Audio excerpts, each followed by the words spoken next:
Hello. Today we will be learning how to identify and calculate the slope of a line. So I've mentioned slope a couple of times, so we're going to go into more detail for that today. Okay, you can add slope to your table of contents. I'm on page 69 to 70. Remember, you could be on a different page number.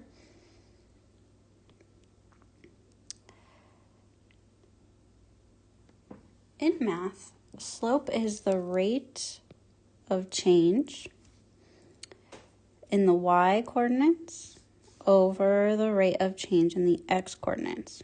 We refer to the slope as the incline of the line. It would be a good idea to pause this video and write this down.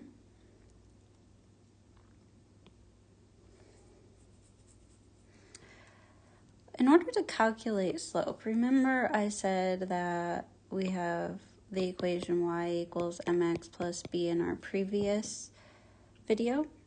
And this is called slope-intercept form. Well, m represents the slope. The way we calculate that is we use the rise over the run. So rise over run, because it's y over x. And we find the rise on the vertical of a line and the x on the horizontal of the line, which is where rise and run come from. If we only have points, we use the formula y2 minus y1 over x2 minus x1. Again, it would be a good idea to pause the video and write this down.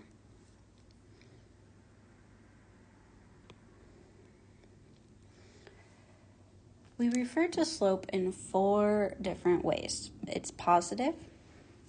So a positive slope means as we read from left to right, if the line is going up, it's positive. So you just have to remember to read from left to right.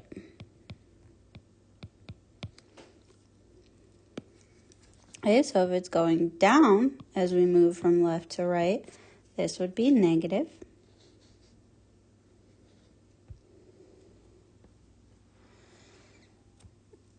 If it's a complete horizontal line, we say that is zero slope.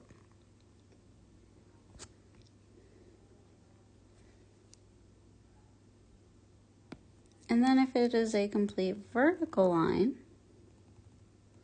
we say that is no slope or undefined. Okay, this can also be referred to as undefined.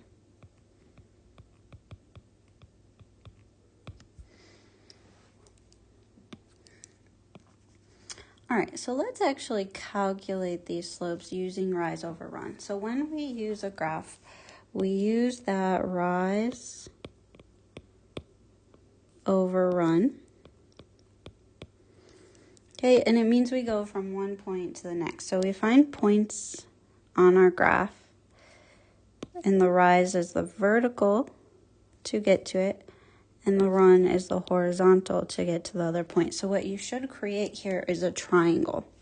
So as you can see, there's my triangle. Okay, so here it is. And then we just count the spaces. So I had to rise 2 spaces. And then I had to run 3 spaces. So my slope for this first one is 2 over 3, and we can see that that's a positive. We do reduce the fractions if we can. So let's take a look at the next one. Okay, I'm doing the same thing. So my rise would be the vertical here to get from one point to the next, and my run would be the horizontal. And then you can see I've created that triangle. So I had to move 1, 2, 3 spaces. And then I had to move 1, 2, 3, 4, 5 spaces. Now notice that I had to go down move from one point to the other when I'm going from left to right. That's where that negative comes from. But we should also recognize that this is a negative slope. So my slope here would be negative 3/5. Okay, when we have a horizontal line, I'm not using the rise. There's nothing to rise, so that becomes a 0. And we can count the spaces. So I get 4. Well, 0 divided by 4 is just 0, so our slope here is 0. When I'm looking at the no slope, I only have the vertical to move. So the vertical is 1, 2, 3, 4. So I end up with 4 over 0, and you can't have 0 as a denominator, so that's where it becomes undefined or no slope. If you were to check it in your calculator and you did 4 divided by 0 or any number divided by 0, you're going to get undefined, or you'll get an error, and that tells you it's undefined.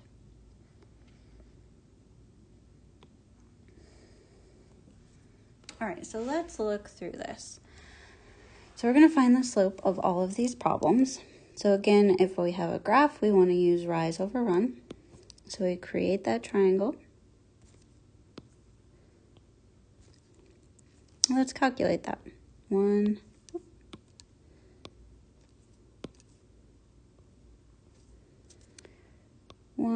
2, 3, 4 spaces. So I get 4. And then I've got 2 spaces here. And we reduce this. So 4 divided by 2 is 2. So my slope for problem 1 is 2. Okay, we haven't done any with the formula, so let's talk about that. What we want to do is label the x's and label the y's. And what you have to remember is we always subtract the y's over the x's. This should be 1 and this should be 2. Okay, now that was y2 minus y1 over x2 minus x1. It doesn't really matter what order you put them in, as long as you make sure whatever order it's in, if you start with x1, you need to also start with y1, okay? And then the other thing to remember is we always write it where the y's are over the x's. That tends to be where we get a little struggle. So the way I like to do it is I subtract from the smaller, just like I would normally. So I would do 2 minus a negative 1. Okay, you just subtract the numbers. Over, and because I started with this 2 here, I have to start with the 5. So this would be 5 minus 4. And if you start with the larger numbers and subtract from whatever coordinate that is, that kind of makes it a little easier. Rules of integers, if I have 2 negatives, this becomes a keep, change, or 2 negatives make a positive. So this would become 3 over 1. Well, 3 over 1 can reduce to just 3. So we would say the slope between these 2 points is 3.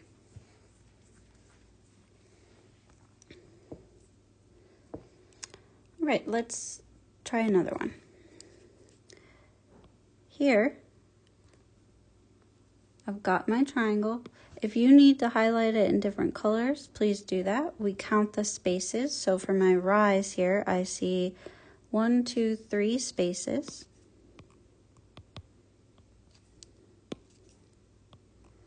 And then my run, I see 2 spaces.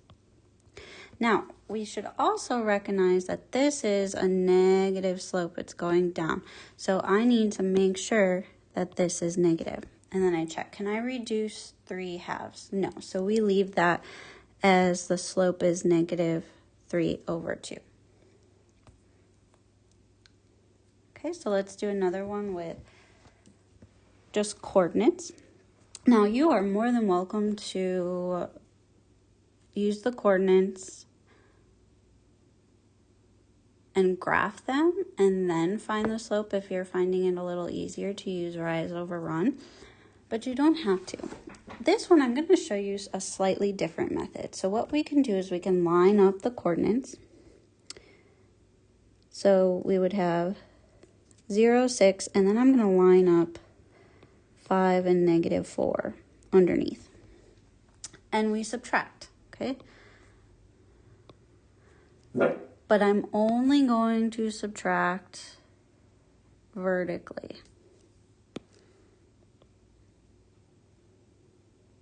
So 0 minus 5 would be a -5.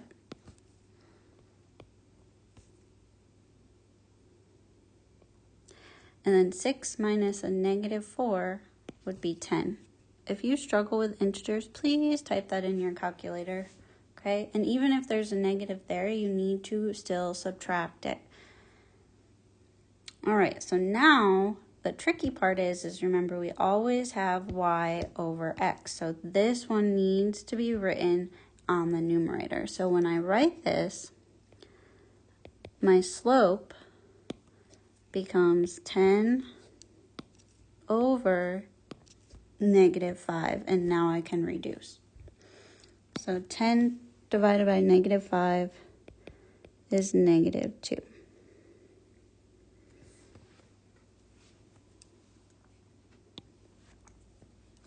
Okay, so I said when we have that horizontal line, we have no rise. So that means when I set this up, I have 0 for the rise, and in this case I have 1, 2, 3, 4, 5 spaces for my run. But if 0 divided by anything is 0, so my slope is just 0. Okay, this next one I'm going to go back to the labeling. So x and x and y. So remember, we just need to subtract them. You just have to remember the y's go on the numerator. So I have 4 minus 4. And then I'm going to have 0 minus a -3.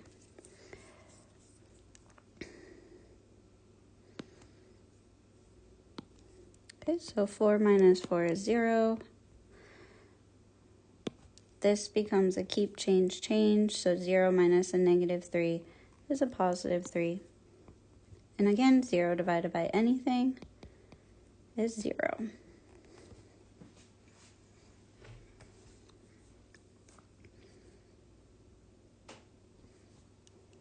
Okay, and this last one, so we have that vertical line. So that means we have no run, but we have our rise. So our rise becomes 1, 2, 3, 4, 5 spaces. And if we have no run, we have 0 on our denominator, and that can't happen. So this becomes no slope or undefined.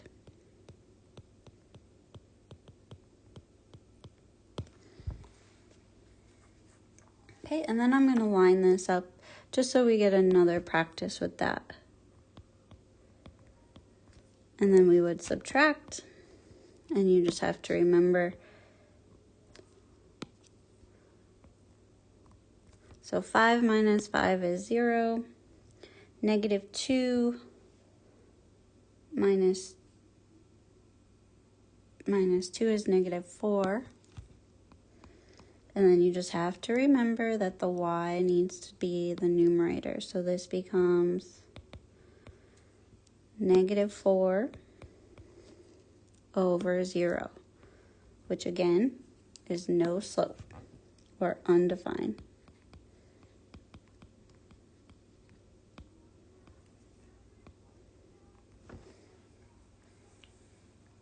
Okay, so hopefully you're beginning to see how we do this.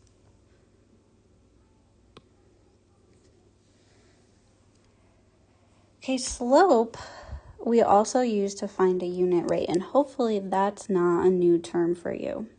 Remember, it's just a rate in which the second quantity is the comparison from 1. Okay, so we want just out of 1 unit. Okay, so the way we do that is we just divide, which is what the slope is. So for number 1, I would just divide 120 by 6.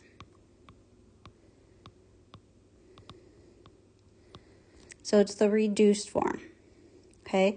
Because when we write a slope, it's the same thing. It's really just 120 divided by 6, but that's not reduced. So the unit rate is the reduced part. So we just divide that. So that would be 20.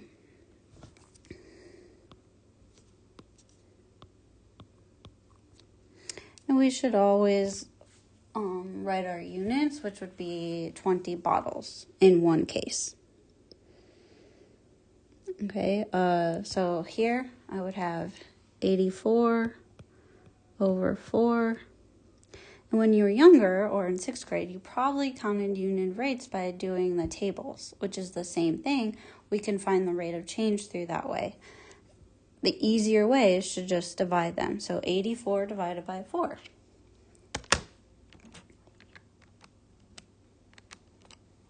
And that should give you 21.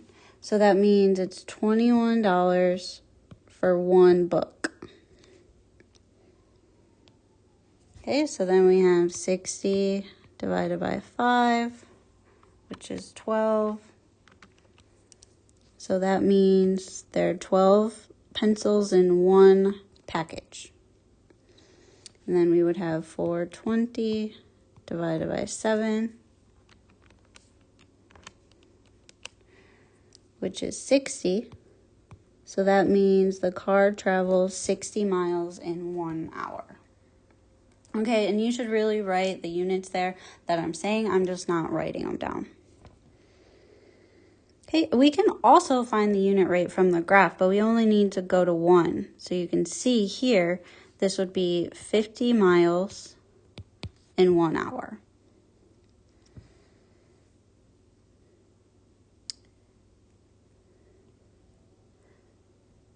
So here at 1, so it's 3 books in 1 week. Okay, this one might be a little tougher because it's in the middle, so I might go to the next one. So I have 8 divided by 2, which would be 4. Okay, so there's 4 cups in 1 quart. So if it's in the middle, you might have to go to the next one. So here, again, this one's not definite, so I need to go, all right, 2's connected, so 90 divided by 2.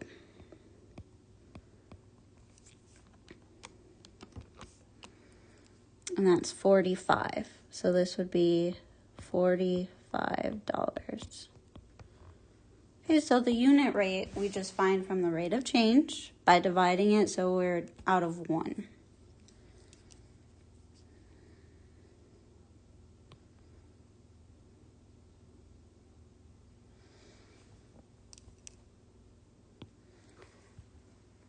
All right, in this next one, we're going to focus on if it's a constant or variable rate of change.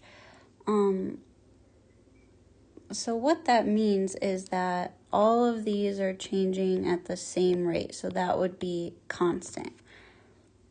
Or sometimes they might not be in the exact same,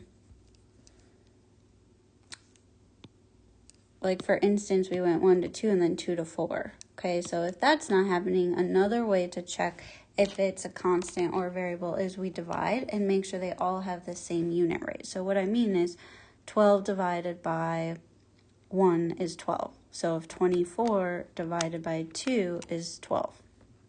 And then we check 48. 48 divided by 4 is 12. So if these all equal the same unit rate, then we say it's constant. So you could just divide them all. So this first one would be constant. Because when we divide them, they all have the same unit rate. So the next one, 12 divided by 1, okay, that's 12. So that means everything else has to be 12 too. 38 divided by 3. This would be 12 and 6 repeating, so it's not the same. So this would be a variable rate of change. That really means it's just not a linear function. Okay, we talked about linear functions last time. Okay, so let's look at example 3.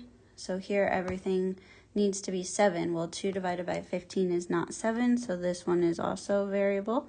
So it is not a linear function.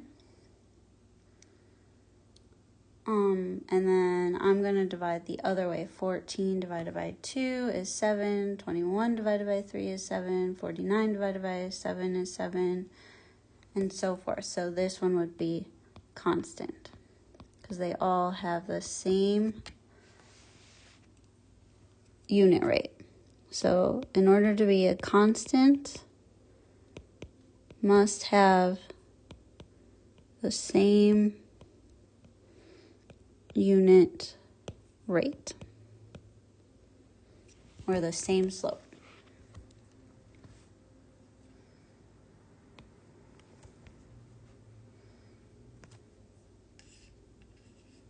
Okay. The table below shows the amount of water that is leaking from a pool. Graph the data in the table and find the slope of the line and the rate of change. So I'm going to graph this. So we have 1 to 30, 260, 390, 4 to 120. And I'm going to stop there, okay? So now I need the slope or the rate of change. Those are the same thing. So we should be able to get that just from the table, or you could do it here, rise over run. But what we end up having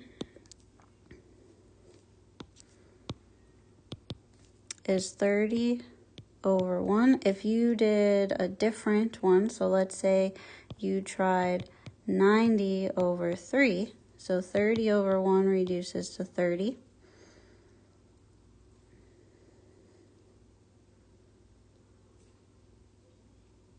And that would be a gallon an hour. Or if we divide 90 divided by 3, that's also 30 gallon an hour.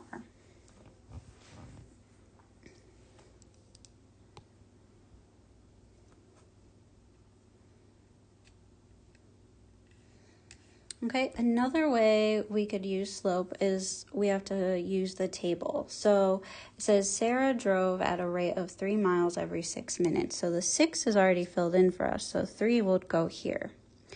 And then, all right, that would be 6 plus 6 is 12. So that means 3 plus 3 is 6. So I need to fill in that there. And then I'd have 18. So what you should see here is just patterns. And that's how we fill in the table. And then we would graph it just like we've been doing. So another thing I have to look at here is, all right, what are we counting by on this graph? So 1, 2, 3, 4, 5. So it's not ones. So 2, 4, 6, 7, 8. 2, 4, 6, 8, 10. Yep. All right, so we are counting by twos. So here I'm doing 6. So 2, 4, 6. And then I need to go up to 3. So 2, 3. So there's my first point. And then 12 to 6. 2, 4, 6.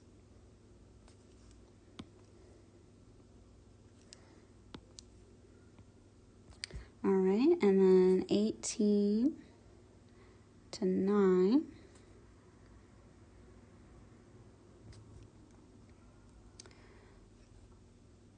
24 to 12, and then 30 to 15. So hopefully this is how your graph looks. So when we're in between, we just have to kind of figure out, and create it the best we can. Remember, this would be considered a continuous graph because it's time and distance, so we have all that in between, so we're going to go ahead and connect it. And then I need the slope. Okay, so the slope, this time we would say it's 3/6. Remember, because this is our x, this is our y, so we have to flip them around. Well, 3/6 would reduce to 1/2, which would be our unit rate. So we could also write it as a decimal going 1/2 mile a minute. Okay, and all of this is an example of slope. So the tables, the graphs, calculating it mathematically, they all relate together. All right, so let's take it another step further. The back of a moving truck is 4 feet off the ground. A ramp extending from the back of the truck meets the ground 10 feet from the truck. Well, you should be creating a picture in your head. Okay. So we know that this space right here is 4 feet. And then it says a ramp extending from the back of the truck. So here's the back. So we have a ramp. And it says that's 10 feet away from the truck. So that's this space here. So this is 10 feet. What is the slope of the ramp? So we want to know what this is right there. Okay, well, what we can see, even though it's not on a graph, here's our rise, here's our run. So what we say, it's rise over run. So we set this up as 4/10. And then we have to reduce. 2 can go into both of these. So I'm going to reduce both of these by 2. So I end up with 2/5. So the slope of this is 2/5.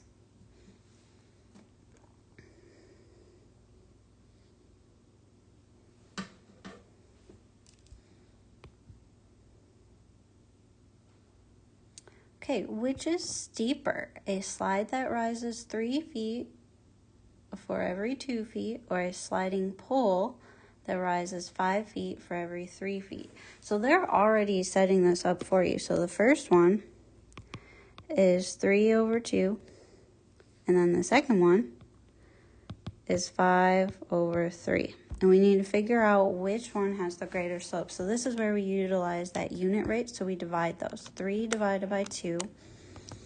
So the first one gives me 1 5/10.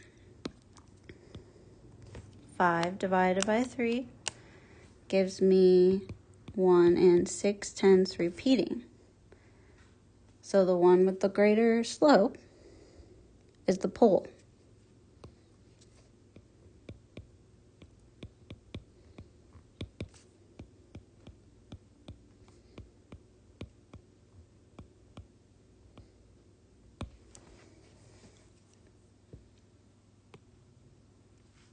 All right, and our last question here, could these two triangles lie on the same line in a coordinate plane?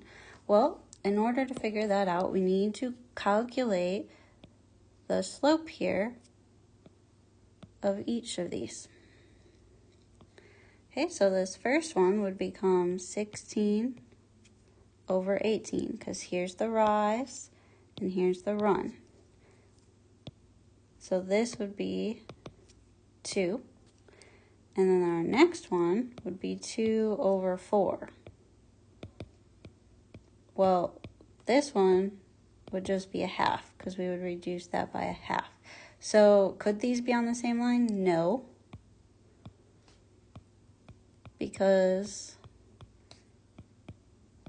they do not